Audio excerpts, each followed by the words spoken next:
मी विमल गंगली. आज तुम्हाला मी पानगी कसे बनवायचे हे सांगते. सर्वप्रथम मी पीठ घेतलेलं आहे, गव्हाचं पीठ. हे थोडंसं जाडसर असते. यामध्ये मीठ घालायचं, जिरं, ओवा, थोडंसं हातामध्ये घासून घ्यायचा आणि थोडंसं खायचा सोडा आणि बेसन जास्त नाही घ्यायचं, 2-3 चम्मच पुरेसे. हे घेतलं आपण आणि मी हे तेल घेतलेलं आहे, याला गरम केलेलं आहे.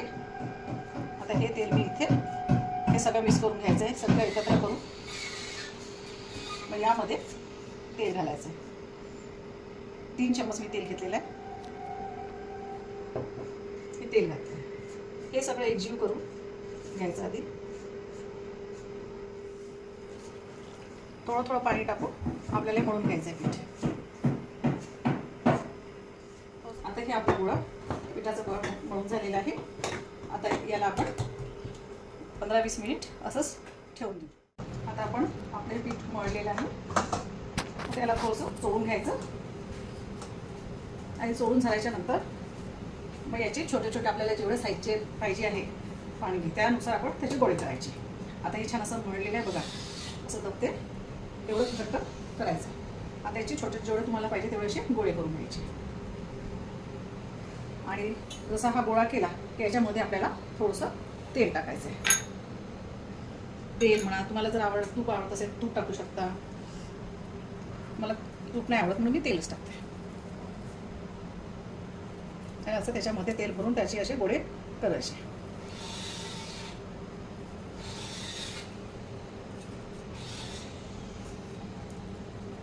असे करू सगळे आपल्याला गोळे करून घ्यायचे. पिठाचे गोळे झालेले आहेत, तयार झालेले आहे. आता हे आपण या साच्यामध्ये आप्याचा साचा गरम केलेला आहे, याच्यामध्ये तेल घातलेलं आहे. आता एक करून हे सगळं याच्यामध्ये ठेवून देऊ.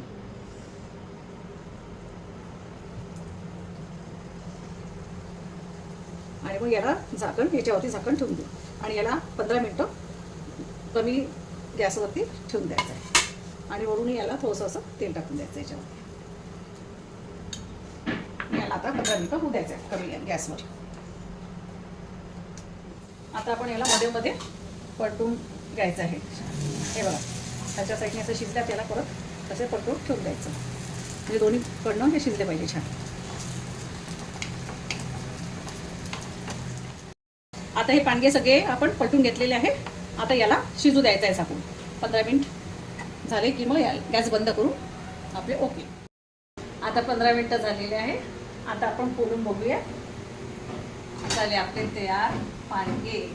आता आपण एक करून गॅस बंद करू, एक पानगे असे काढून घेऊया.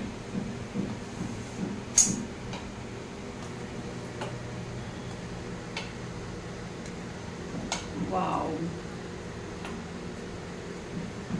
टेस्टी. तुम्ही नक्कीच करून बघा आणि तुम्हाला आवडल्यास लाईक शेअर करा.